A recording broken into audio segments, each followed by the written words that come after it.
Good evening, fans, and welcome to another live edition of the Pro Wrestling Reality Podcast.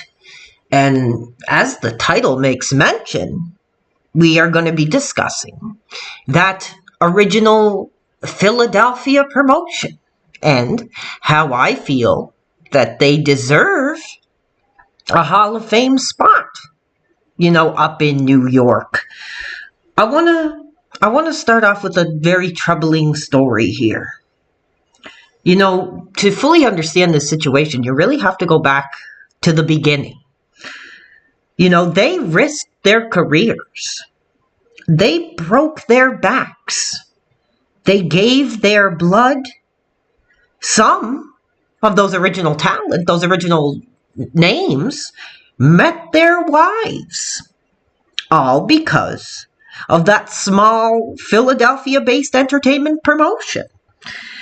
And all various talents, had varying levels of dedication.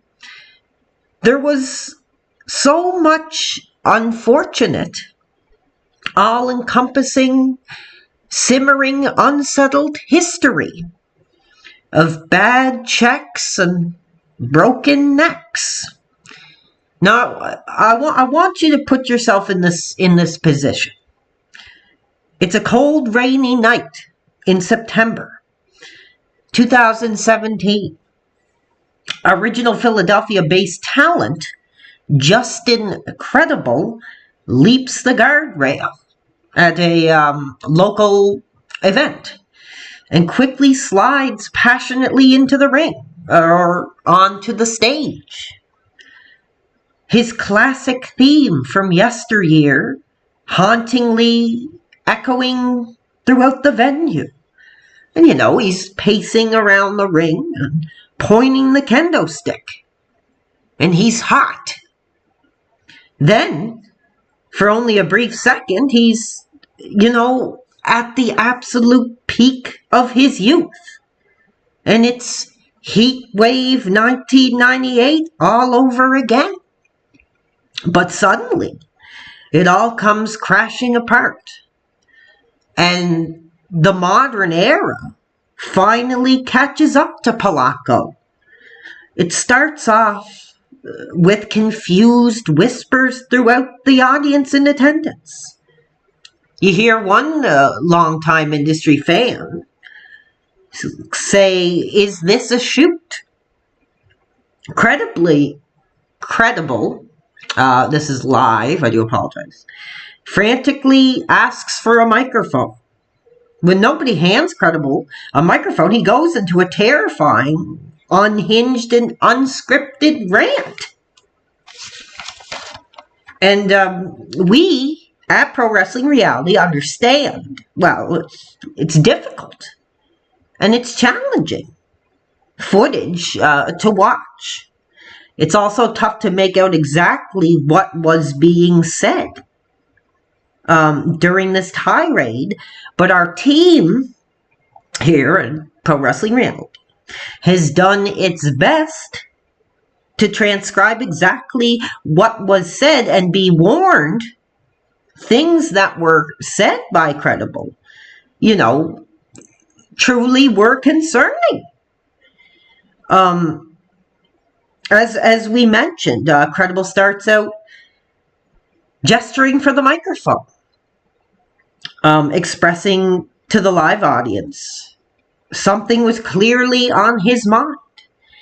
This now essentially would be Credible's words allegedly being spoken.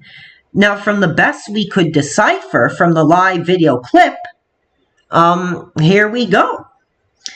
Now, what he said was, I'm just getting the notes from the producers here.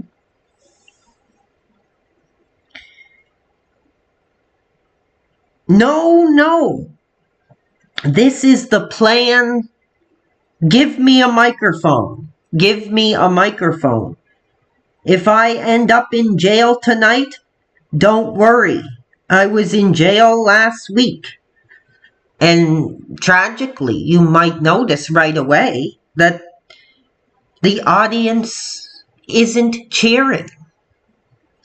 Give me the microphone, give me the microphone, Credible angrily says over and over. Someone on the outside sternly replies to Credible, no, get out of the ring. Justin then goes into this bizarre rant, saying, I don't need no fat, blank, cool guy. Now, while Credible is pacing back and forth in the inside of the ring, holding that trademark kendo stick, you hear one fan, whisper from the live audience, he's intoxicated, in a very disappointing way. We hear them say that. And then what happens, troublingly, is one of the young dudes, who appeared to be one of the performers at this show, gets hot and, says to Credible, get out. You were my hero growing up. And now you're embarrassing. He's like, you tell everyone you're sober. You smell like booze. Get out. And it's very powerful. It's almost like hearing a son, confronting his father, who is haunted by those demons out of the bottle. And, it's very concerning because people on the outside are saying there's children here. And Credible says, I don't give a damn. Yeah, there's children here. And he points the kendo stick at this young dude and says, I'm here to honor you. I'm here to honor you. And, the guts spilling out of the t-shirt, but nonetheless, he seems in that ring ready to go. But at the same time, he is putting other performers at risk. If he was intoxicated by alcohol. And that's where it starts. To understand the whole situation, you have to go back. That original Philadelphia-based promotion, for its time, truly was groundbreaking. And it was led by a renegade industry mind, Paulie Heyman, who had a different vision for this industry than they did in New York at that time. A lot of people call ECW essentially a blood and guts promotion, but I think over the years, a lot of real original era fans tried to say, no, it was so much more than that. But there's no denying that a big part of their identity was the hardcore blood and guts style matches. And you had so many names that I think even to this day, if you brought them out onto any stage, across America, I think the arenas could still be shaking. Recently, you've seen that that Orlando-based company, Impact Wrestling, tried something very daring. They brought some of these Philadelphia originals back. Tommy Dreamer and the Bully Ray were building up to a program not too long ago, and I thought it was one of the most powerful exchanges that each of them had throughout their long stemming careers. Bully, calls out Dreamer. Dreamer starts breaking down in the middle of the ring to tears. And Bully Ray, New York audiences may know him as the Bubba Ray Dudley from that Hall of Fame tag team, the Dudley Boys, tells Dreamer, you're crying like a little blank. And listen, Dreamer gets hot. You can hear it in his voice. You know why I'm crying? Besides what's going on in the hospital with my mother. He's hot. And then Bully cuts in saying that one thing you do not want to say to Tommy Dreamer. I don't give a damn about your mother. And brother, Dreamer, you can see the face turn red. He takes off the jacket and throws it outside, and, the two are face to face. And although at this time we have not seen that promo lead to a main event Orlando performance, it hopefully soon will be coming. I'm just receiving a note here saying that the two are scheduled on an upcoming Orlando-based event for a busted open match, is what they're calling it. Now, I'm not exactly sure what that would be. Could that be something along the line of a First Blood match? If so, that would be very appropriate. Bringing back that original Philadelphia style and taking it up to Orlando. But that's the modern era. Now, if you go back, as I mentioned on one of the previous live editions of the program, I think that Philadelphia-based company was truly at its peak between 94 to 97, right up until that initial pay-per-view event. And at that time, I think Paulie, had a lot of strong vitality, a lot of enthusiasm. He wanted to see a change in this industry. But I think what was concerning, if you go back and watch a lot of the tapes for that time, I just don't think he cared what happened to his talent. He would allow guys that really, they looked absolutely out of shape. Some of them inebriated, he would let them dip their hands in glass. And they'd be cutting each other open with these makeshift glass-covered taped fists. And that was a tape that was recommended to me to watch in preparation for this episode. And it was truly sickening. People in this era talk about somebody like a John Moxley, bleeding too much on live TV. But then they'll go back and they'll celebrate a moment up in Philadelphia like that. So, truly, I think that alone is a way that shows that I think, regardless of the blood and guts, that there was a lot more reverence for that Philadelphia-based promotion than the various promotions that would come after that would try to emulate that groundbreaking style. Now, what was truly a concerning moment, I think, for the history of this industry was, it was no stranger. Heyman was not, a good business mind.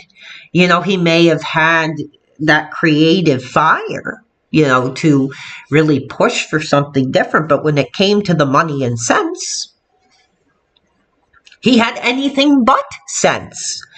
And various talent, would give their blood night after night.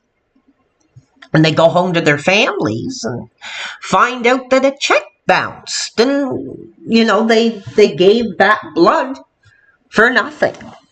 And, but because they believed in the product so much at that time, they stuck with it. I think some of the talent truly believed in Heyman when he would say things like, one day the WWE is going to go under and we are going to be on top, which, looking back now, is an absolute far stretch. But, when you're trying something new, you have to think positively, and you have to try to sort of, think these situations into reality. And I think that's what Paulie was doing at that time. But, as time went by and we get into the late 1990s, the cracks were beginning to show. A lot of talent would end up leaving that Philadelphia-based promotion, and they'd start heading up to New York for the bigger paychecks, more television time. So that only went to show that a lot of the original talent from Philadelphia, who, cut their teeth for that promotion, were either going to Atlanta or trying their best to make it up in New York. And I think as the time went on, I mean, you're talking 98, 99, you go back and you look at a lot of those pay-per-view cards. I mean, are they really anything that you would want to purchase in this day and age? And for me, I don't think so. I don't think so. But what happened, from my best understanding and to the best of my research, was there was a very troubling situation that occurred. Dreamer. And he made it clear that, he comes from that mob mentality. Family is everything type of guy. So he admitted to the audience that he was living with his ailing mother at the time he was at his peak in ECW. And I guess he decided to, help Heyman financially.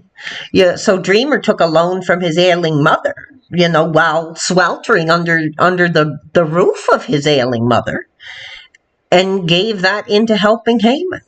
And I think he truly believed that he wanted to do whatever he could to help that floundering Philadelphia-based promotion. So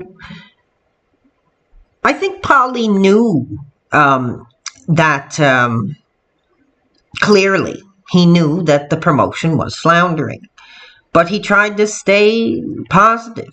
He tried to show that he was there for the talent, that he was ready to try new things and reach out and try to make some business connections. So he took a bit of a break. And what ended up happening was Paulie ended up landing a movie role. Rollerball is what it was called. Now, I haven't seen the film. I definitely think I should try to check it out just for the significance of the turning point for that Philadelphia-based promotion. I think it'd be very fascinating to see Heyman's role in that feature-length film. But, I think a lot of talent were really burned on Heyman by that political move. Because, they're thinking, hey, the guy we look up to, the guy we're shedding our blood for, is going to really try to make a difference here. He's going to go out to Hollywood or California or whatever and try to secure funding for us to continue here. And unfortunately, it just didn't happen. And one moment here, I think we do have a caller on the line. I am not sure. I tried to accept. Let's see if we can get the fan on the line. Are you on the line?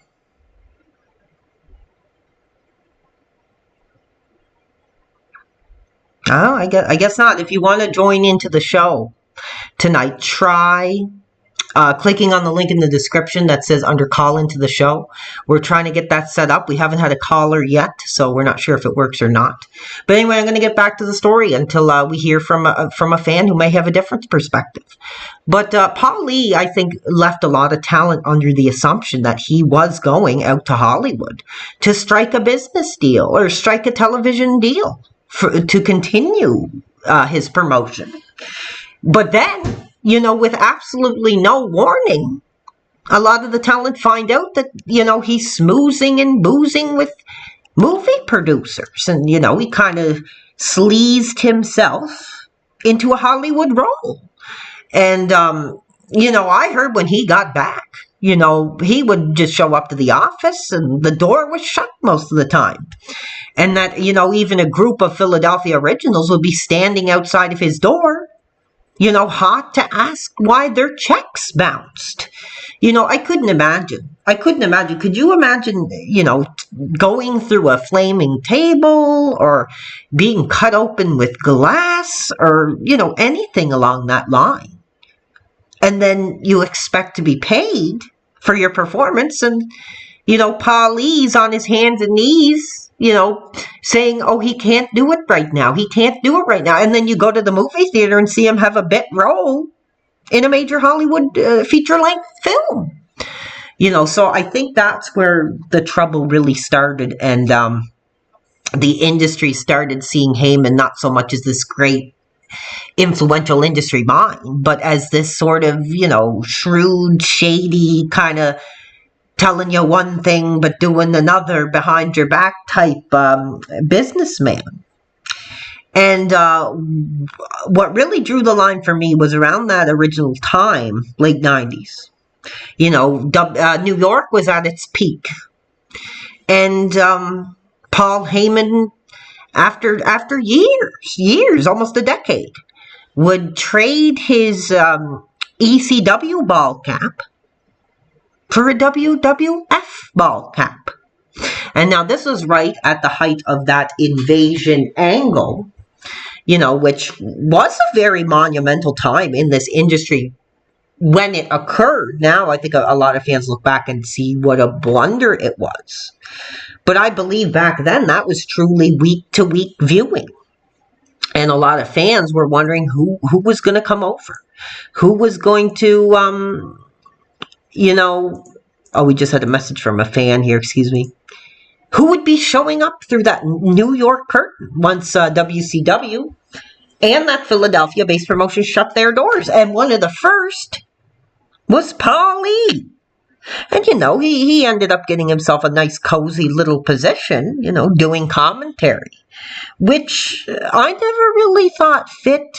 I was not very much a fan of Paulie's style doing commentary. I went back and watched a couple of the tapes where he was on commentary, and I wasn't a fan of it, especially with all the blood, sweat, and tears that was behind him. Who were the reason that he was sitting at that booth? And, I'd love to get original fans' perspective.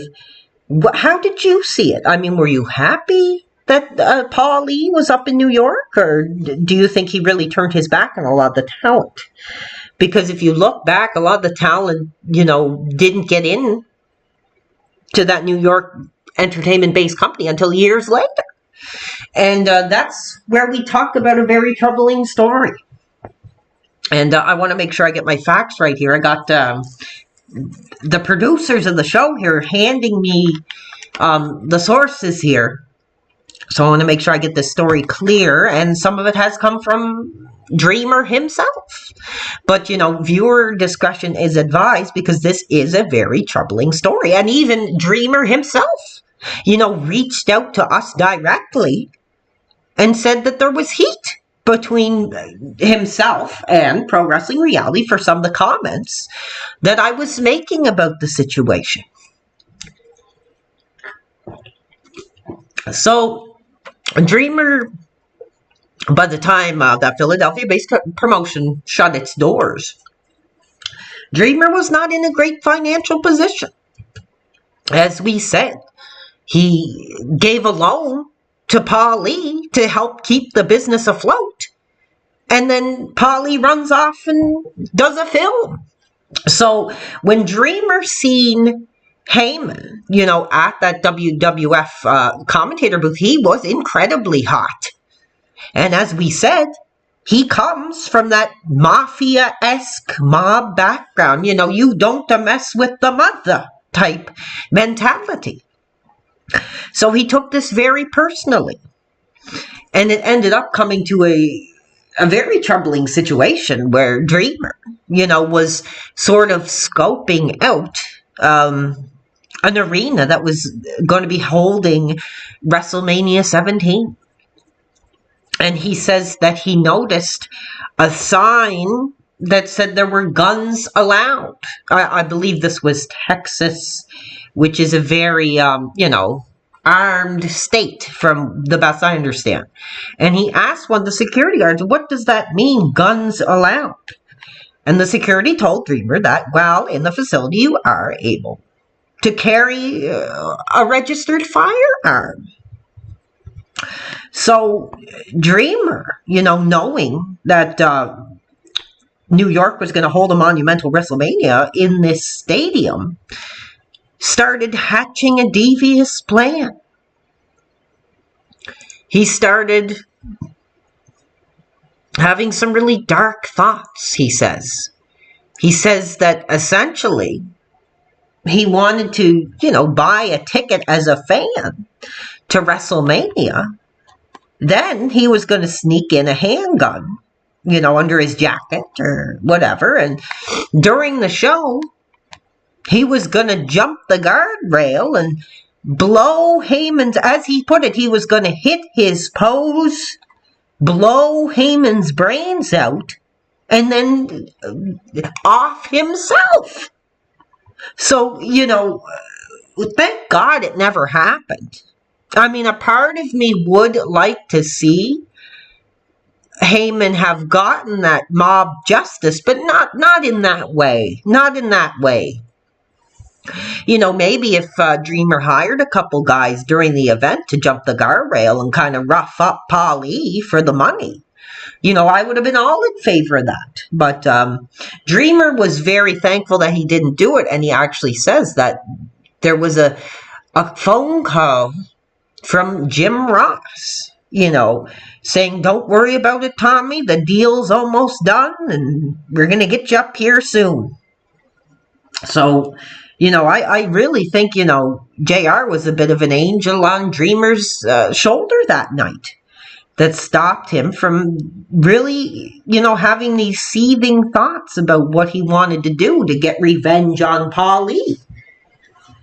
But then, we get to the modern age. What really troubles me, and I think a lot of original fans don't seem to really be hot as I am over this.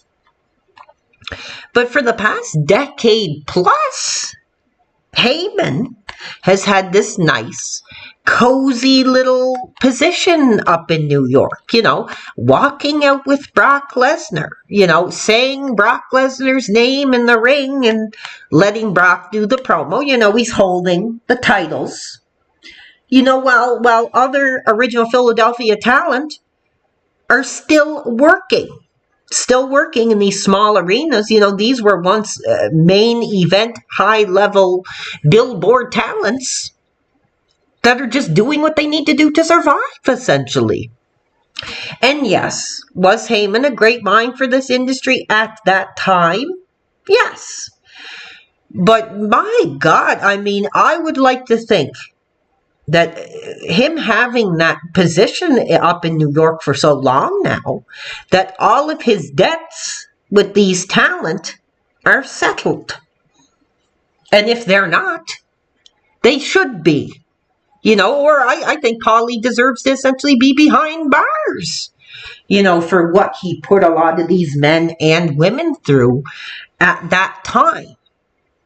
Now, we see him now again kind of sleazing his way in to this now popular bloodline storyline that has to do with Roman Reigns, who is that New York world champion from the most I can understand here. And you see it in the slideshow. I still get sick to my stomach every time I see Heyman with his hands anywhere near that New York. God, there's so much history from Terry to Shawn to Paul to Austin to Dwayne. And then to see Heyman with his hands on that New York-based company for all the hell he put original Philadelphia-based talent through, it makes me sick. And it was a major reason why I stopped watching New York-based programming, because I just couldn't take it.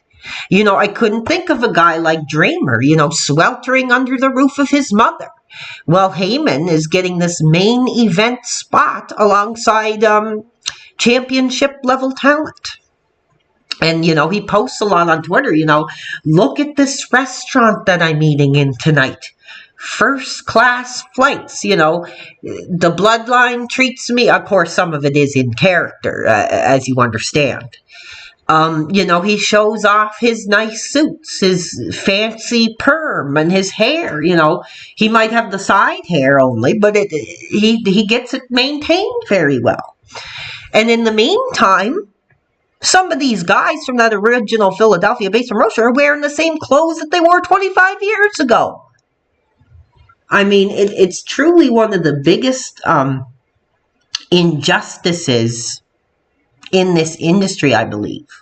Because even you look at a guy like Dreamer, he did have a run in New York. In fact, I'm very personally thankful because I think in about 2004, when I went to a WWE Raw event, I got to see Dreamer, perform sort of a silly brawl around the ring type match. But, I even at the peak of my youth, I was probably barely even a teenager, I recognized that I was seeing a Philadelphia-based talent, trying to kind of recapture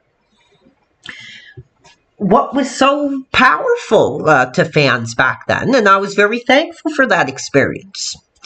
But, fast forward, and, ECW has its own television show under that New York entertainment-based company banner. And they send Dreamer out in a freaking hot dog cart. Pushing a damn hot dog cart. Now, I went on to Dreamer's live stream one point about a year ago, and I wish I had a clip or proof of this, but I asked Dreamer, and he responded. I said, Tommy, I'm a major original Philadelphia fan. I just want to know, were you hot when WWE started sending you down the entryway with the hot dog cart?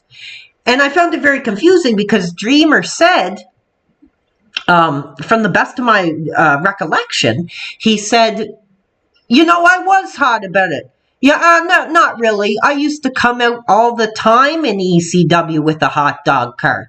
And, it was just a thing that we did. And then he kind of backpedaled and said, you know what? No, I am hot about it. I am hot about it.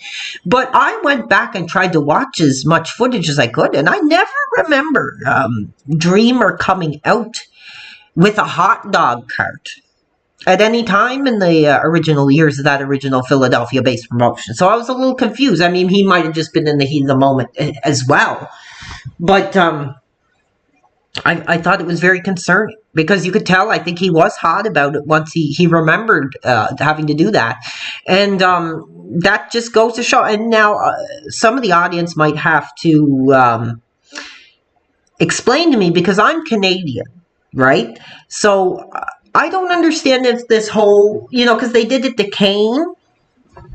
They did it to Tommy Dreamer. They did it to Bubba Ray Dudley and a few other talent over the years that New York-based entertainment company would send these guys down to the ring with a hot dog cart. Now, I don't really understand. Is it supposed to be showing that they're kind of like a blue-collared, hardworking everyman? And that's supposed to kind of identify with the audience? Or is it a rib? Like, oh, this guy's just the hot dog cook. Like, I never really understood that. And I was always truly concerned that if Dreamer did get that Hall of Fame spot, that's what they'd send him out with.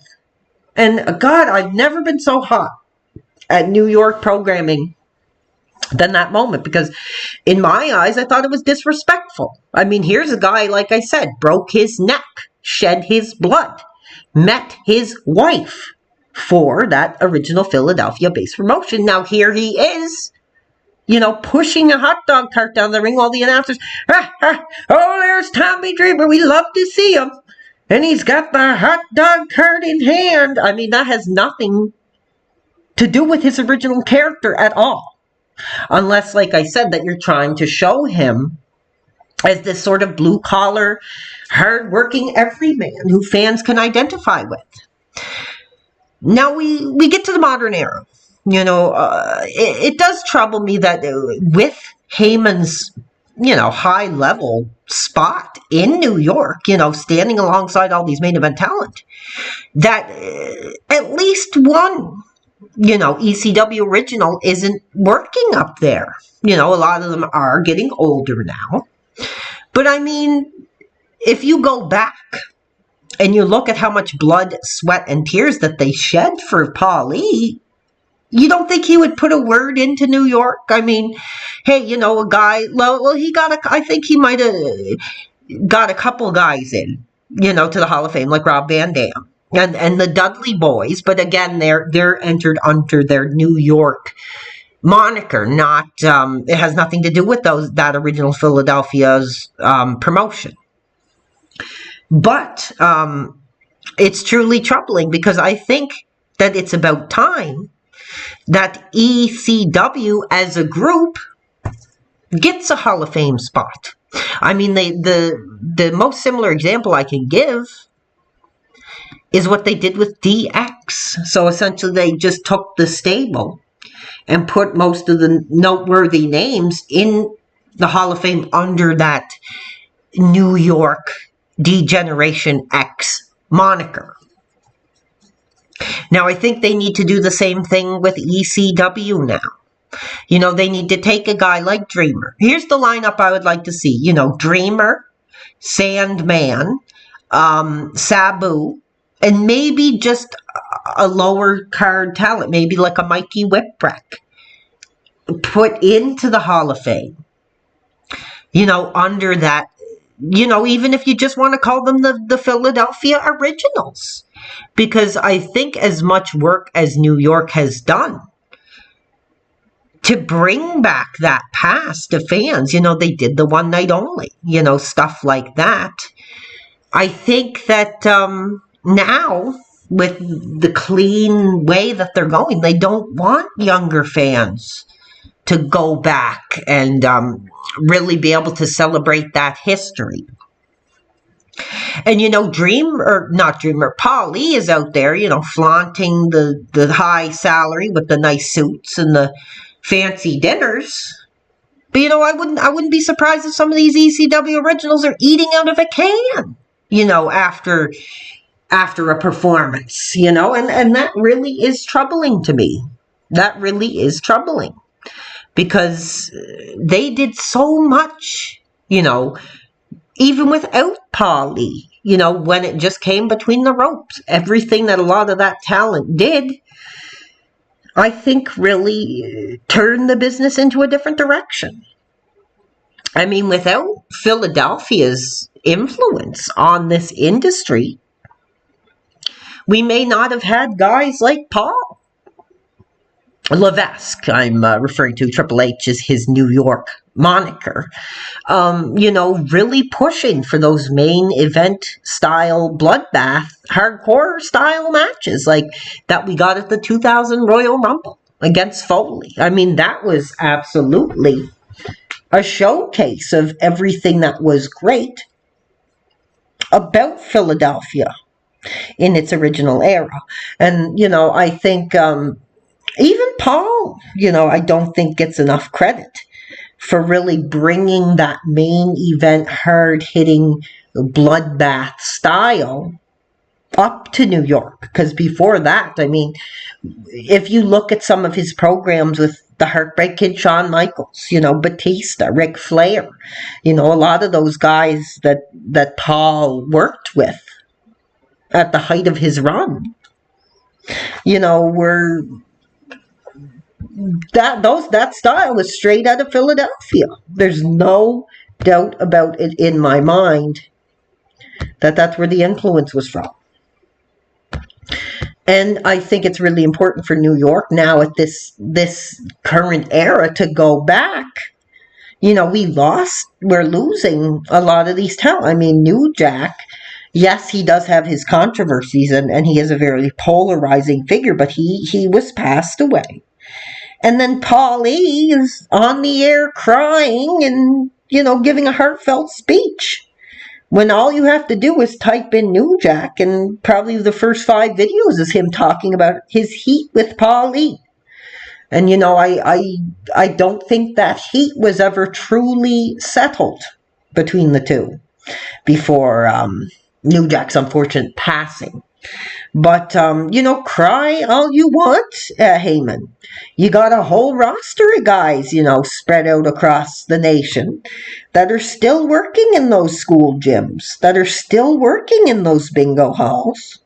While you're up in New York, standing next to a guy like Roman Reigns, rubbing your hands all over that company title. I mean, God, even to say it out loud just makes me absolutely sick to my stomach. And it's too bad we don't have call-ins tonight, because I would love to know the thoughts of the fans if this was something that you were against. I don't see a lot of fans bringing up Paulie in New York. I think a lot of younger fans now that don't know that history, don't remember that original Philadelphia-based promotion, just see him as, oh, that's the manager, that's the old Paulie who's, just the mouthpiece. They don't know that there's all this kind of controversial history in there with him. And I think that it's about time that a lot of that is brought to light, because it's never been explicitly stated. Me and Paulie, we settled things. Everything's kind of behind us now. Even Dreamer said, I love this man, but at times I wanted to kill him. But he never outright said, that debt that I took from my mother and gave to you to save the sinking ship up in Philadelphia was never quite capitalized. Oh, one second. Do we have a call in here tonight? Hello, can you hear me? Good. It's good to have you're the first caller into the program here tonight. Now, you see the topic we're covering here tonight, right? Yes, and now I'm going to specify that. What I'm talking about is, are you familiar with the way that they inducted that original New York group, DX? Well, no, yes. No, we are aware of that. We are aware of that. But I think, instead of doing a guy just like a Dreamer or just like a Sabu or just a Sandman, that they take that like a hand-picked few that were the most influential and just put them in under that ECW banner, because I do believe that ECW deserves a spot. It deserves recognition. How would you do it?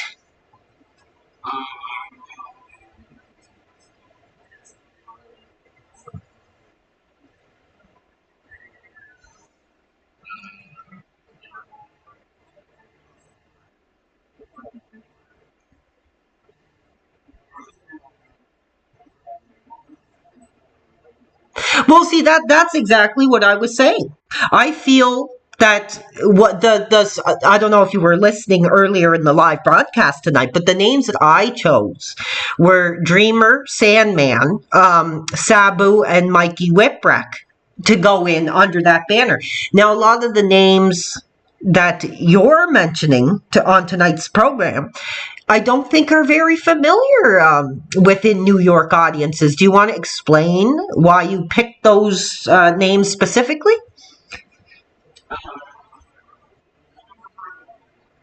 Well, the WWE, essentially, yes, in those New York offices. Yes, we don't like here at Pro Wrestling Reality. We like to try to keep the name WWE a little under wraps, because we don't know who could be listening. So,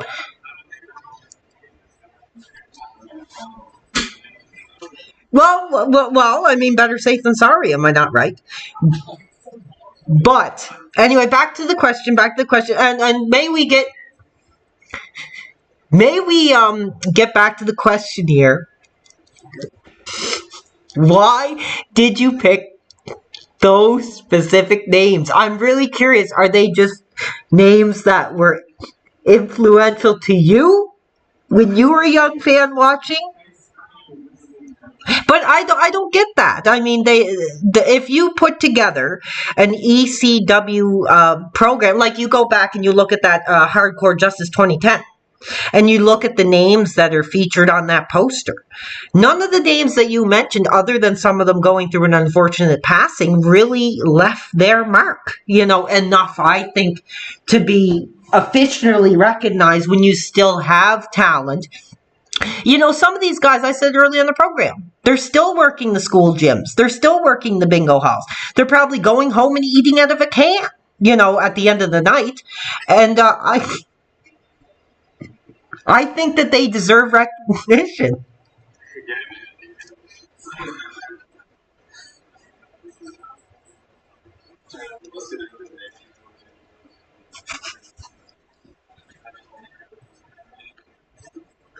Well, I don't want to make that the focus here. I want to.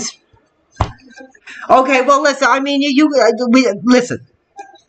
We know that this industry is something that's floundering. Actually, we have a question here. Somebody says they can't hear the caller, but I hear it fine, so that's fine. Here, hold on a second here. Let's try this.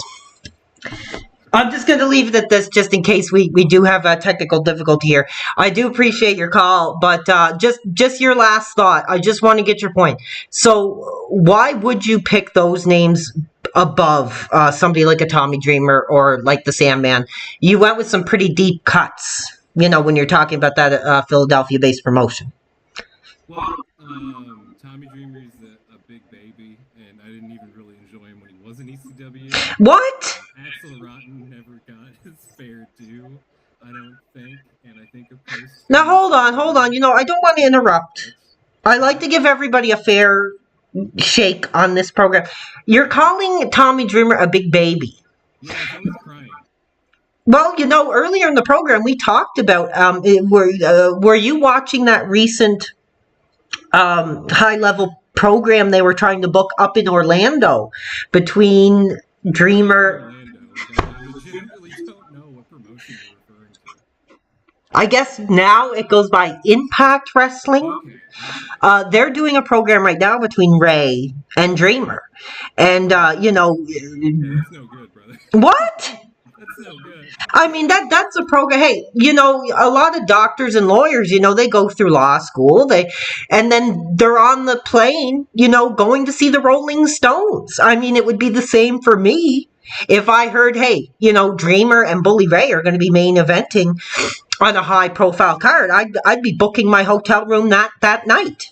I don't know, man. You could go to an old folks home and throw some worthy. Oh, okay. That's that's Same thing. okay. Yeah. No. That caller was incredibly disrespectful. I'm not calling Tommy Dreamer a crybaby. The man took money from his own ailing mother to try to keep this company afloat, and you're calling him a crybaby? I mean, good Lord. Thank you for your call. I do appreciate it. I'm a little sad that we may not have picked up the full audio here. But, we're trying. We're learning. But anyway, so we're going to get back. If anybody else, we got Timothy. I don't know how to pronounce that last name. Buchanan. Is that correct? Impact is ran out of Canada. I never knew that. I thought it was an Orlando-based promotion. Anyway, so as you see it on the slideshow right now, I mean, if you've seen that, on a television program, and you were a fan that was watching week to week back in that original era, I think you'd be incredibly hot. And I was, I thought, but they haven't announced anything yet, concretely. Between the two, which is a little unfortunate because, time is ticking. And each week that goes by, I mean, these talent may not be with us much longer. But yeah, if you want to elaborate on Impact being ran out of Canada, because I have never heard of that before. No, I always was under the assumption it was an Orlando-based company. That's Hogan territory. Up in Orlando, and that's a company that he tried to turn around. But anyway, back to the focus here.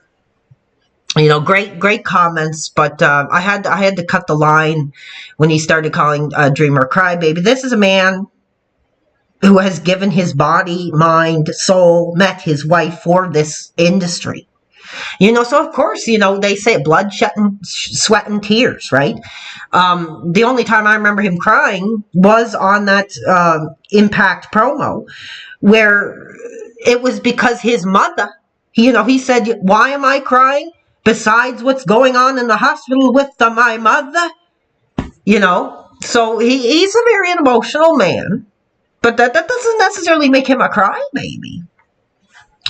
But, regardless, we value your thoughts here. But we're going to move on. We're going to move on because there's a lot of history, especially if you look at WWE now. I think a lot of younger fans, as you see on the slideshow now, they don't give much of a thought to who this man really is. He's just, I guess his moniker is the Advocate, Paul Heyman, and I think for a lot of us who've been watching, 25 plus years, we know, that he really stepped over a lot of talent to get to where he is today. And, I would like to see, Heyman thrown in there with a couple of those Philadelphia boys and, maybe sort him out the old way. But I would also realistically like to see some of the talent come out and say, yes, he paid me every dime that he owed me, because now he's this main event level, he's so cozy up in New York. He just comes out with his hands all over that title. Nothing makes me sicker than seeing Heyman carrying those New York titles. I mean, this is a title that guys like Terry, guys like Shawn, the boyhood dream coming true, crying in the middle of the ring. Guys like that brought a lot of prestige to that title. Now, a man who, left a lot of these guys destitute, throw them, chew them up and spit them out into the bingo hall 20 years later, and I just don't think it's right. I don't think it's right. And hey, I'll say one thing. If it's ever announced that Heyman is getting that Hall of Fame spot, I'm going to be hot. We got a comment here, Uncle Otis. Thank you for joining the live program tonight. As you can tell, this is a very troubling topic that I think a lot of the fans have questions about. And he asks, "Who's Terry?" Well, of course, I'm referring to that major, influential New York-based talent that could fill 90,000 in an arena just for a match. Hulk Hogan. And, guys like him shaped this industry. And, guys like Heyman kind of came up behind that, kind of out of the dark corners and said, let me get a piece of this.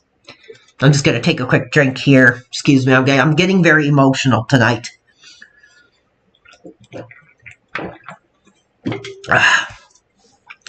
And thank God, for Impact Wrestling to still have the courage to recognize these talents. As you see it right there, Bully Ray and Dreamer. Prime time television, as it should be. But, I think that eventually we will see some of the... Wait a second, we got another question here from Timothy. Is Hogan based in Florida or New York? Well, initially, Terry Bollea, that Hulk Hogan character, was a very New York-based talent. I mean, when you're talking about New York, you're talking about that whole range of states that surround it. Okay, one second here. We got another question. I'm going to try to answer as many as I can, and we do have the call-in link if you do want to call in and have your say. I think we have it working. 347 Odyssey. Excuse me, good sir. is Bully Ray Bubba Ray. See, look, exactly what I'm talking about. Exactly. Some of the younger fans don't even know that these guys here are the same talent that broke their backs for Paulie. There's no, this is Bully Ray, but in that original era, he was Bubba Ray Dudley, who was a major Philadelphia-based talent. Okay, Uncle Otis says, I call him a Mark Lamontico. I have never heard of that name. And then again, another comment from 347 Odyssey. Excuse me, I'm getting very emotional tonight. I'm shaking just talking about this. Hey, I'm from New York. I don't remember that guy. I remember Bruno San Martino, I guess who you're referencing. Okay, wow. Listen, the comments are coming hot and furious here. Timothy says, what character did... Oh, you know that Terry was not a Philadelphia-based talent. I'm trying to compare the names that held that New York-based title, and that Heyman comes up and now has his hands all over it. I think that's absolutely disrespectful and sickening. As I mentioned earlier on the call, I mean, we got guys like Tommy Dreamer, just incredible, probably making $100 a night eating out of a can when they go home. And Paulie, who's never had a bump in his life, is hands all over those titles, getting that cozy yearly salary. That's really the problem that I have. Hulk Hogan lived at Gun Club Road. What are you talking about there? I mean, are you referencing that Terry has those connections to the Hells Angels, or you can just elaborate on that? Bullet Club. I'm not familiar with that faction, I guess is what they would be. I don't watch a lot of the modern programming. Do I think Tommy Dreamer eats ravioli or alligator? You know what? I mean, it's funny, but I do. And, Dreamer himself said 35 years old, still living with his mother, waiting for a call from New York. While he had to sit on the couch with his family, seeing Paulie commentating a WrestleMania. And I can only imagine how hot he would have been. I'm sure Heyman took bumps at Studio 54. Oh, God, if you're talking about some kind of dance club, I think Heyman is far from having the vitality to bust a move or anything like that. No, that was a street he lived on in Connecticut. Oh, so you're referencing to where Terry lived during that original run. And I don't know if any of you have read Hulk Hogan, My Life Outside the Ring, but it gives a lot of insight into the houses that Terry had to buy. He had the wife who was constantly wanting a larger and larger lifestyle. I mean, think of the Philadelphia guys. Married, the wife's at home seeing their husband on TV. They come home and, maybe they bring home a bucket of KFC or something and say, I'm sorry, but the check this week bounced. I mean, that's insanely troubling. And of course, a lot of them did get a role in New York in that kind of 2000s, era. But a lot of them really floundered. I mean, can anybody in the chat here tonight name anything monumental that any of those original Philadelphia boys did other than just those throwaway hardcore matches, which were just, by that time, they were just absolutely tired. Texas Yoshi asks, why didn't Dreamer go to WCW? Well, that's a good question. I'm not sure why, because a lot of talent did. I wasn't even aware of this, but even the Sandman had a run up in Atlanta, and it was very powerful. I mean, he came down smoking the cigarette. He even got a highlighted match with Bill Goldberg. I think AEW should sign these guys. I think so too. Actually, I got so much heat because AEW posted that they were doing that Forbidden Door pay-per-view. And I mentioned, I'd love if they brought some of these Philadelphia originals in to work with these young dudes now. And I was called an idiot. I was called an effing blank. I was called, you don't know what you're talking about. And I said, I know what I'm talking about. You take names like Dreamer and put them with somebody like an MJF, and that's guaranteed numbers. That is correct. So that is one. We got Chris Benoit. He went on to go to do big stuff, but he was never really a major Philadelphia name. He was in there for a cup of coffee, but he's one of the guys who almost ended Sabu's career. I think he's more known for his WCW work than his Philadelphia work.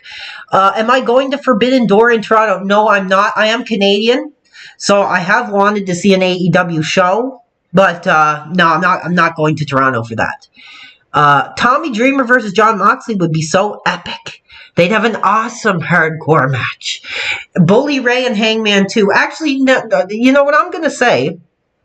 I'd love to see Bully Ray and Eddie Kingston, do something very powerful together. I mean, Bully is aging. I think that as the years go by, he's getting a lot more angrier, as he sees these young guys coming up. And I think that would be a great program, bring Bully in and say, I see these young dudes now trying to take my spot. I mean, look at Jeff Jarrett. He's pretty much having the absolute run of his career right now. East Coast by the sounds of it. Not really sure what you're referring to there. Here's another question. I love the questions from the fans. I love getting questions from the fans. So here, I'm going to read this one. Very controversial name featured. And as I said, if you want to call into the show, there's a link below, and we'll try to get that going. I think we might have had a little blunder earlier. I had to turn my desktop audio on. 347 Odyssey asks, do you think Owen Hart would have been best lightweight high flyer of all time if he didn't pass? I'm assuming you mean pass away. I think he'd have a bigger legacy now. Well, here's the problem now. Now, I think a lot of fans are going to get hot at my view on Owen. Is the passing tragic? Yes, it was. And I think it sticks in all of our hearts as fans. But he really didn't have commitment to this industry. He said it openly, this isn't what I really want to do. Maybe I'll stick around here for another year or two, and then I'm going to kind of run off with my family and, maybe be a firefighter. So people like to think that, if he didn't pass, he would have had this monumental career. But, I don't think that's the case. I don't think that's the case. I think that he would have probably wrapped up before, at least probably around 2001, maybe around when WCW and that Philadelphia promotion kind of closed its doors. I think he would have been out. And that's not against him. I mean, he wanted to spend more time with his family. But what I find really odd is, people always say, Owen he never hurt a fly and all this thing. And then you're hearing on Grilling JR that Owen would sneak up behind guys and pull their swimming trunks down, for the world to see. So I just don't believe he was exactly this perfect angel in the back. But yes, he did pass away, and I think that is very sad. But when it comes to what his career would have been like after, 99, 2000, I mean, I think he would have wrapped it up. Texas Yoshi asked, he hurt Stone Cold. Yes, there was monumental heat there. During a botched pile driver spot, he essentially almost ended Austin's career. And what a lot of fans don't recognize is that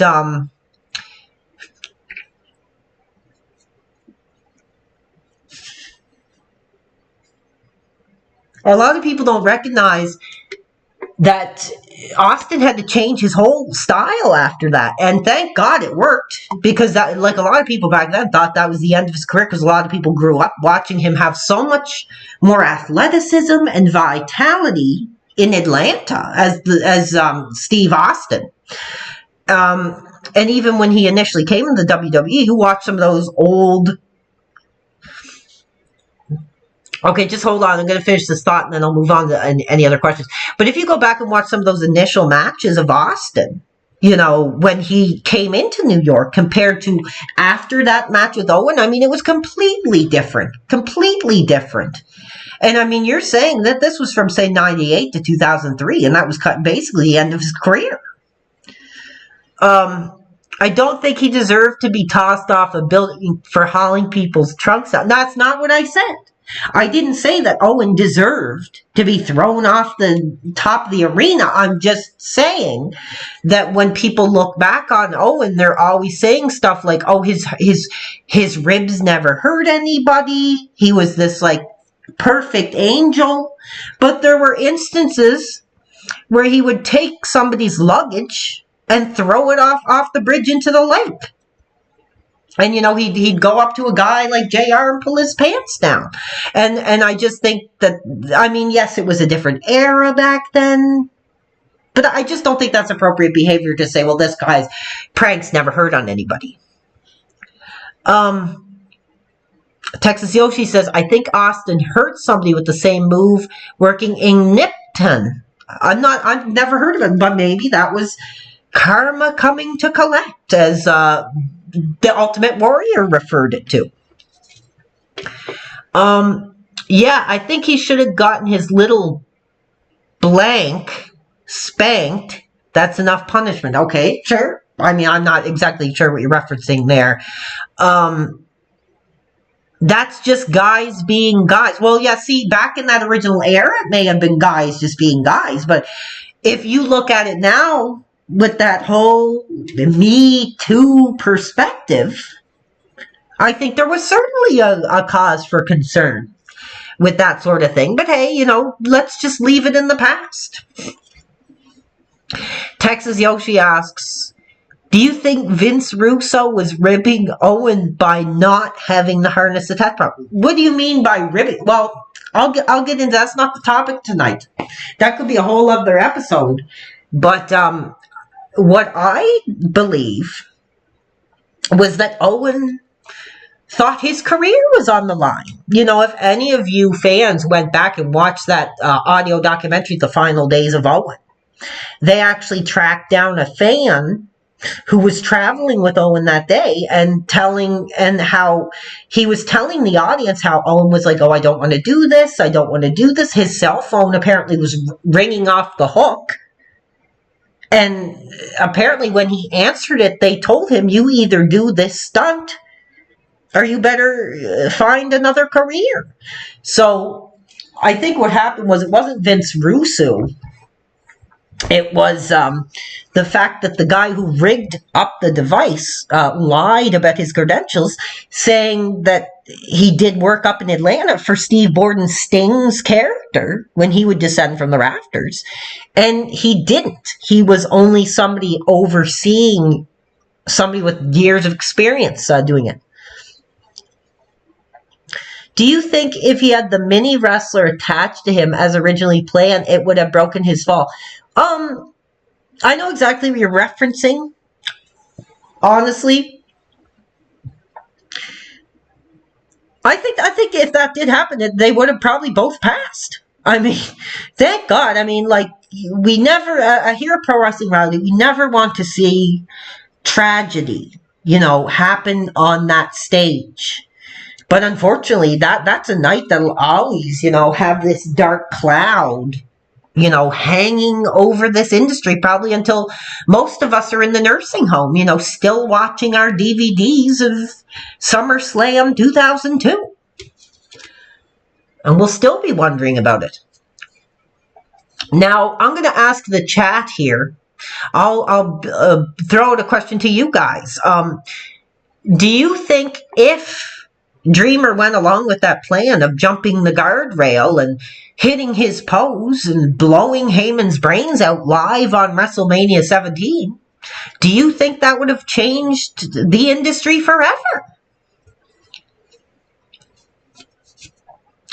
Remember when a child got hurt at a TNA Asylum show during Sandman versus Raven? It was cool. I remember that a lot. No, I have not seen that. Maybe you can post the link in the comments, because I would love to see that. Actually, here's something I will talk about relating to that original Philadelphia promotion and how much influence it had. Okay, Dreamer should what? I don't think Dreamer should blank himself. Okay, well, anyway, so I don't know how many of you have watched that TNA Hardcore Justice pay-per-view that they did in 2010, widely available. You know, you can search it up and it's there. But what I found really troubling was that they did the event with Raven versus Dreamer. You know, hardcore rules, Philadelphia rules. And who was the referee that night? Mick Foley.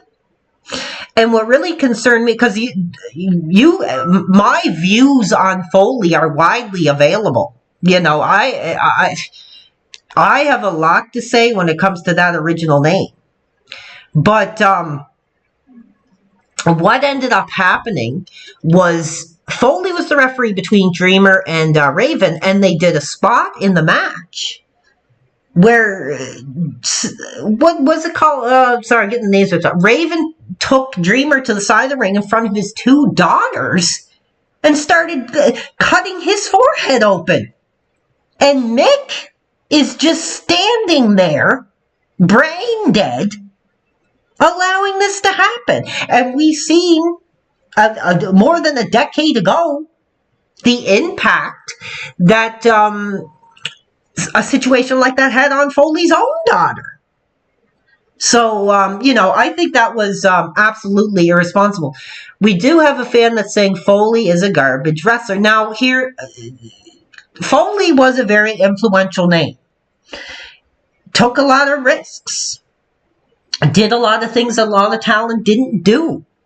But the moment that he became political, you know, I've been against him ever since. I think Steven Richards, original Philadelphia talent Steven Richards, who I believe could have been that promotion Shawn Michaels at that time, spoke out against Foley and said, you know, he tries to put on this oh shucks, golly gee persona. But behind the camera, he's political, cutthroat. And in fact, he raised a fuss because even though he was only refereeing on that Hardcore Justice pay-per-view, he was stomping up and down the backstage area that he should be front and center on the poster. Just one second. I'm just reading some of the comments here. A lot of fans are getting. And like I said, if you want to call in and speak live on the air, I would almost prefer that, because we're getting a lot of great comments here, so I want to give them the attention they deserve. So let's see. Texas Yoshi says, I don't think Mick was a legal referee per Pennsylvania. Well, I mean, it's entertainment. We know that. There's no commission.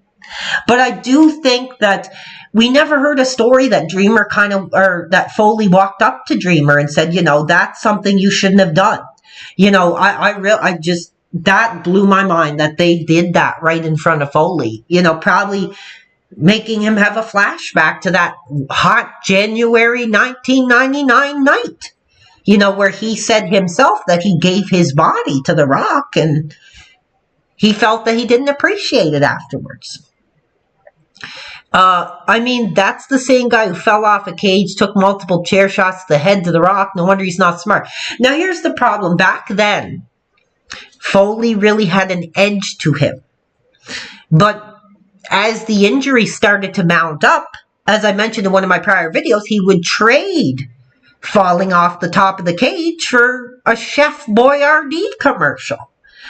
chilling and passionate promos for a guest appearance on Disney young adult sitcom Boy Meets World. So essentially, they just kind of turned him into this almost like hand puppet spokesman, and I thought it was really troubling. I thought it was really troubling, but Mick was all for it. It was not a situation. He was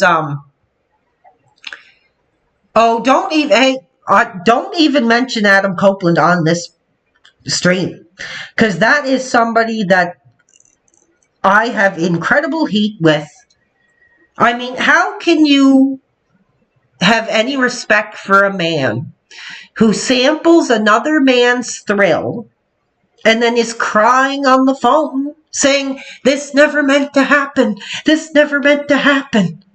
So and now, Copeland is kind of with, playing this almost friendly Homer Simpson kind of golly gee, just like Foley type of personality up in New York now. But he has history. One of his ex-wives said that he was a steroid addict and that he would often suggest wife swapping. Now hold on here.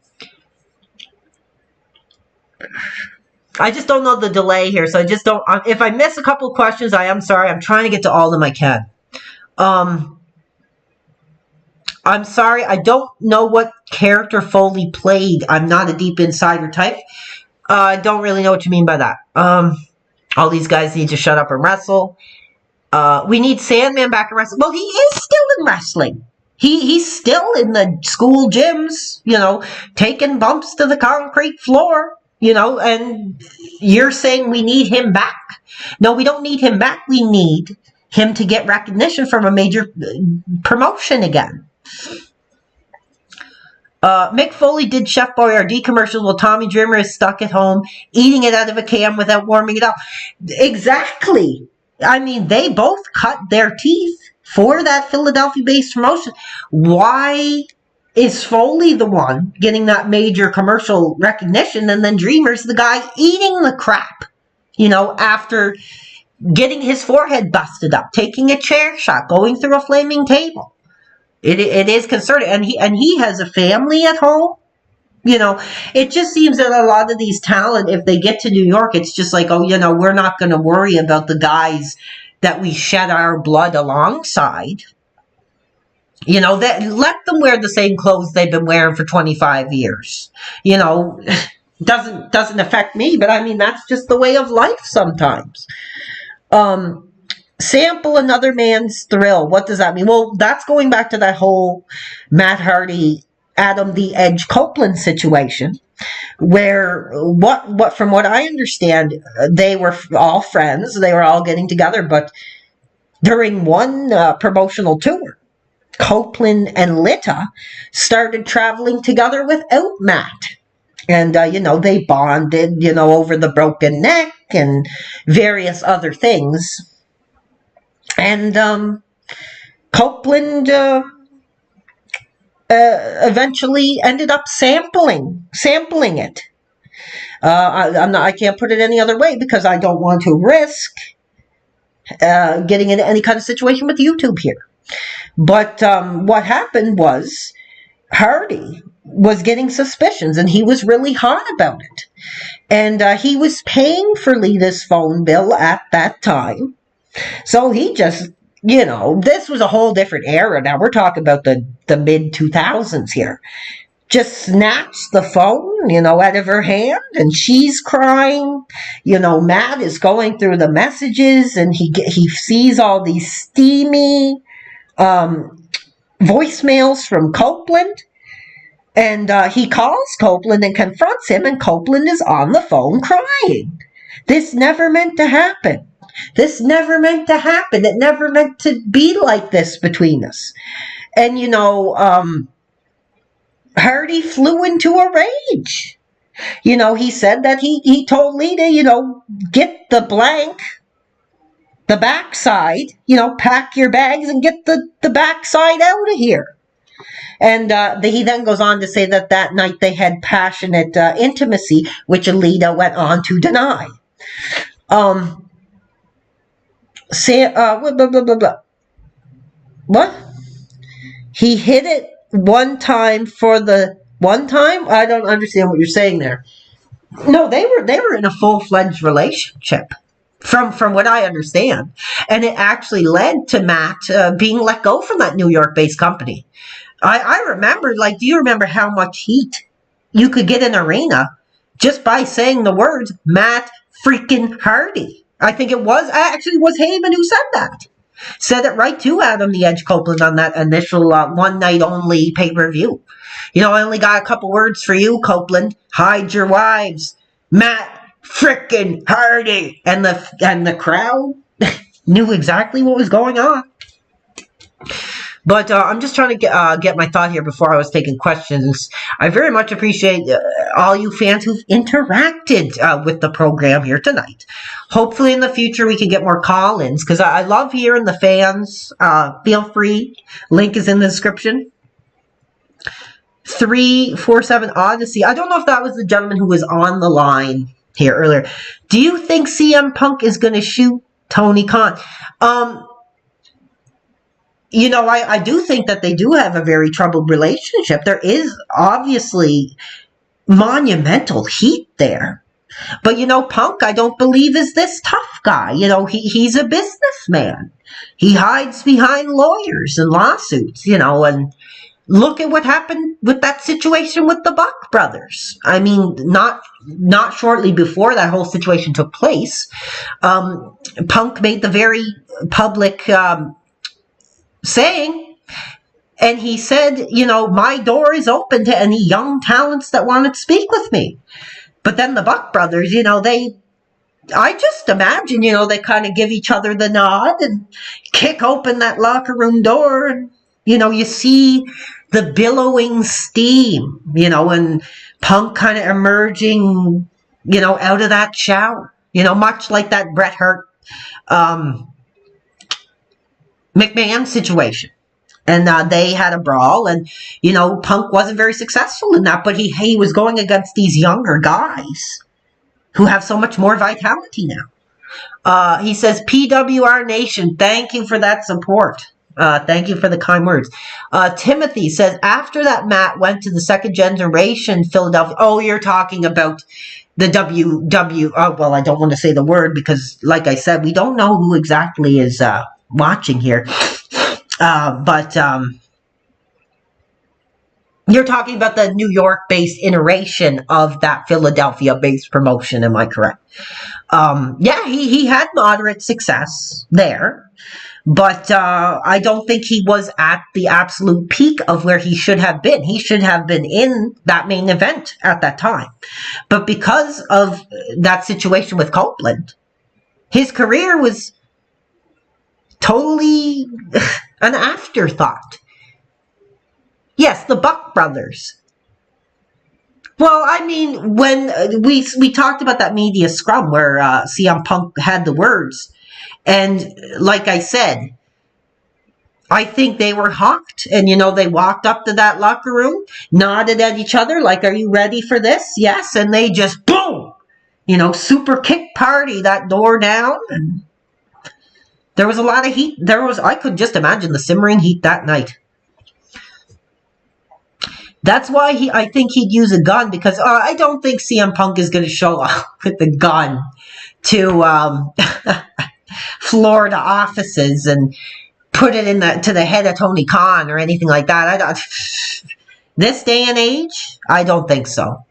I'm very interested. Do you think, for any of the fans watching tonight, and again, we do have call-ins if you want to use that link in the description, but do you think that we will see Phil CM Punk Brooks back up in Florida, or do you think his career is done? Because I'm very interested in hearing from fans who were very big fans. I've never been a CM Punk fan.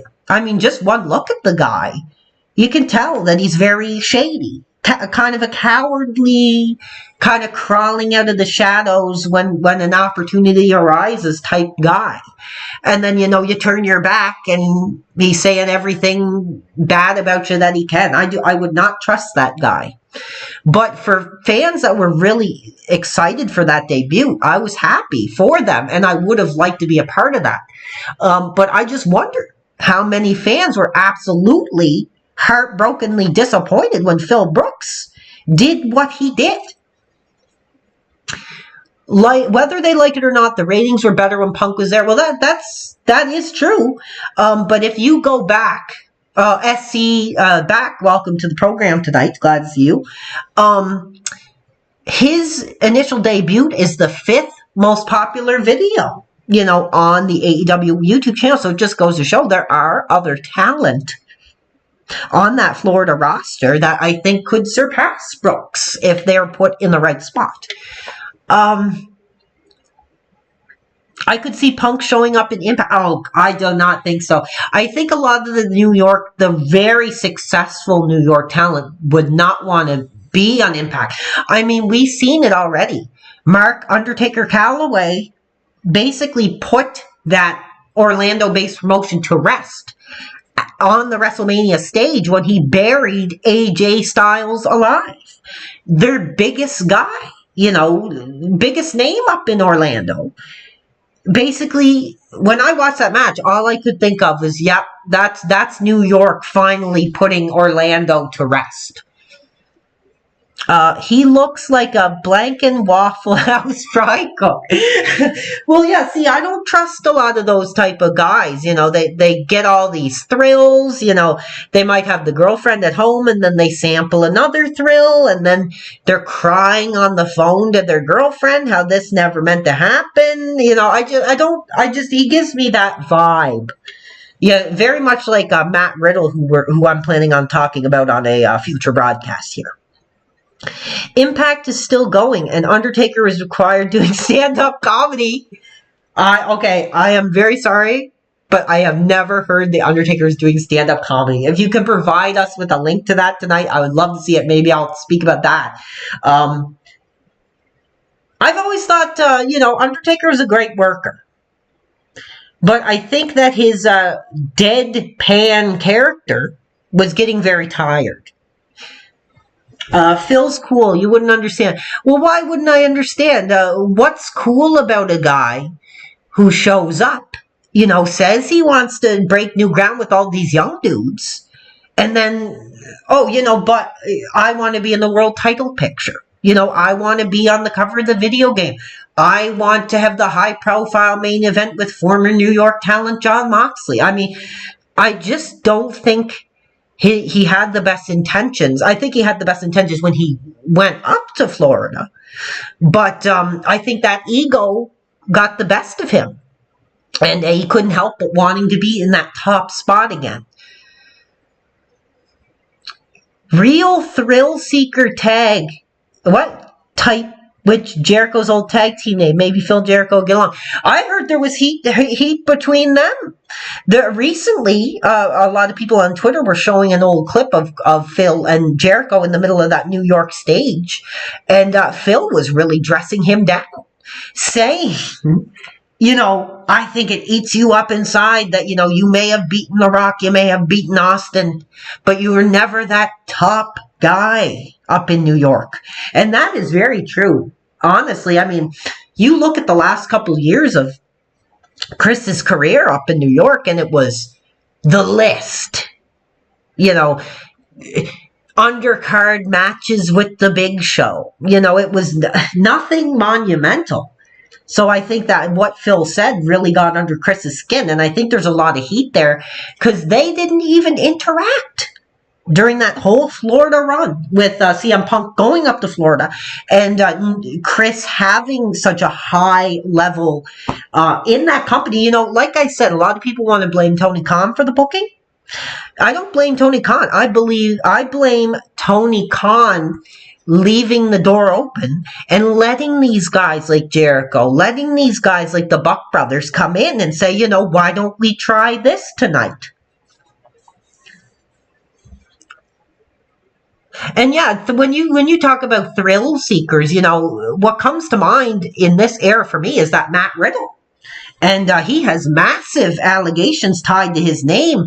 But the more I looked into it, the more I started to think, I mean, hey, here's a guy who actually lives that kind of like wild, on the edge lifestyle that a lot of the stars from the original era did. So, I kind of like him now. I used to call him this genetic spewing, flip flop wearing, pot smoking, quick rush sampling, kind of, that line of coke and the time it takes an elevator ride type kind of guy. But now, I kind of like him. You're talking about John Moxley being from Ohio. Well, no, I'm talking about that company that they work for, that Florida-based upstart company. I'm not talking about where John Moxley originated from. Tony Conman, Frockin' Mark. I don't really think he's a con man. I just think he's a very passionate fan who just has these major heroes of his youth in his ear. If you right now were running an entertainment industry and you had one of your heroes, just knock on the door and say, it would really be cool, Tony, if me and MJF did a 1930s Broadway musical segment. I mean, that's just so cool. Would you be like, no, Chris, that's fucking... Oh, excuse my language. That's how emotional I'm getting. That's blanking bull crap. I think there's a line you need to draw between business and friendship. And even the thought of guys like the Buck Brothers and Kenny Omega kind of having that, free reign. I seen this guy on YouTube last night. We got to get him up in Florida and give him a main event match with me. Yeah, sure, I'll sign off on that. And that needs to change. I mean, hey, for everything I talked about Paul E tonight, I can't say that I think he was definitely not a rollover when it came to that regard. And the same with Vince McMahon. I don't think he was a rollover. He was a very shrewd, cutthroat businessman. And I just don't think Tony Khan has that inside because he wants to, appear cool to the insider industry fans. But here's the problem. You have those fans already, Tony. You want to reach out beyond that now. I think someone on Twitter said it best. They put a Toy Story logo over his face, and then they showed him holding action figures, and they titled it Tony's Toys. And that's essentially what I do believe that Florida is becoming. But hey, would I say that there aren't matches up in Florida that do get me hot? Certainly there is. Just one moment as we lose some of our audience here. I'm just going to take a quick drink and take a look at some of the questions here.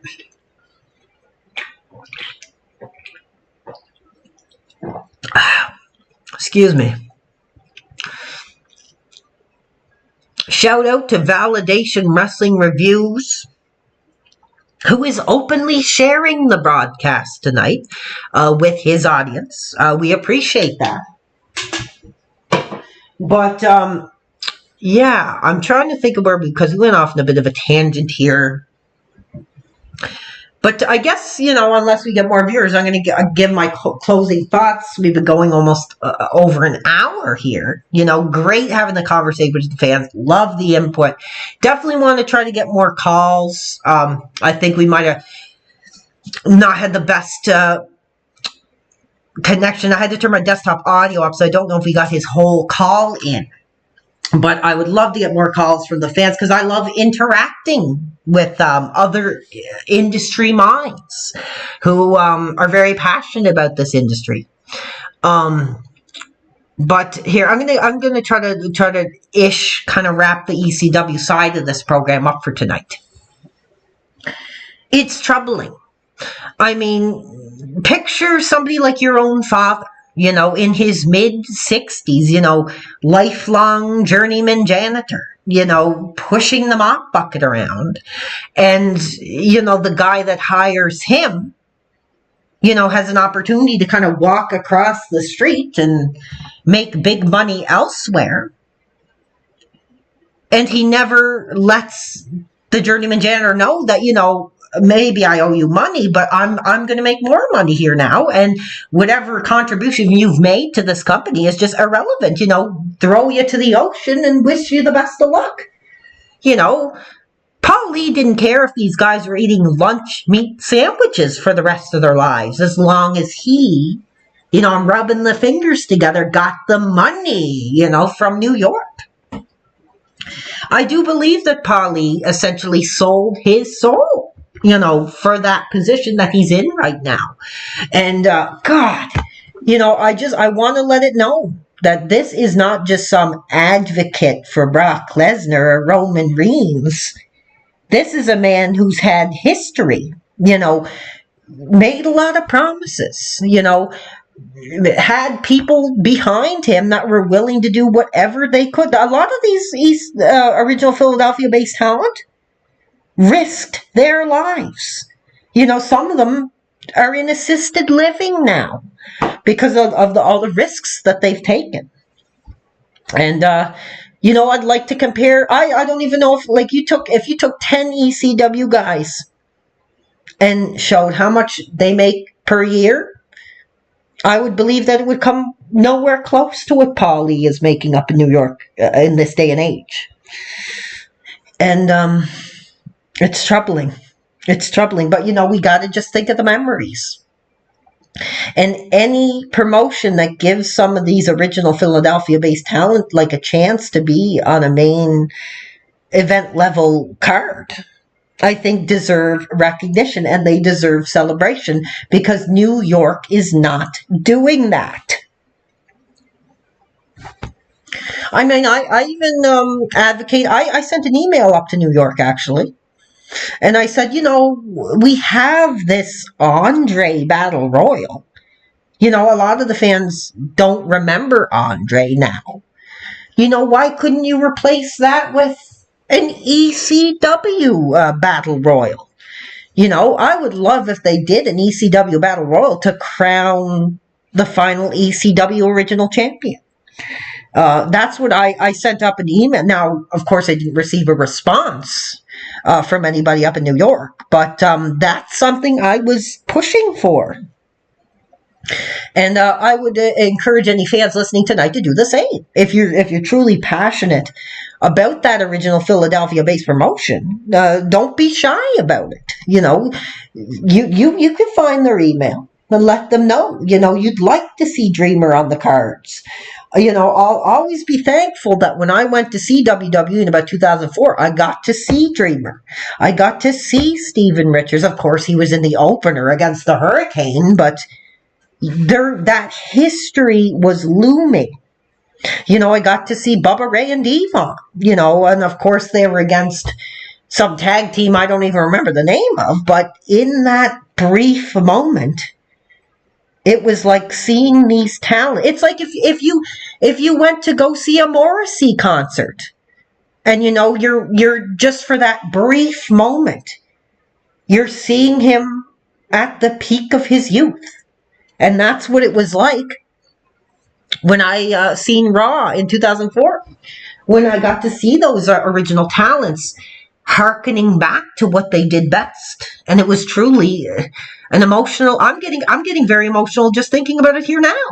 I'm essentially almost brought to tears. Thinking that wow, I got that chance to see Dreamer do that brawl around the ring that he was doing back in Philadelphia, that had fans almost, shaking the rafters of the arena. But anyways, great show tonight. We seem to kind of lost our audience. I like to try to keep it under about 2 hours, but if we get more participation in the future, I'd love to get more calls in, so anybody who might be listening to the tape of this recording afterwards, feel free to click on that call-in link in the description, and we'll talk about it. We'll talk about this industry, and we'll hear what's on your mind. But for tonight, this has been the Pro Wrestling Reality Podcast. I want to thank you all for your participation, and good night.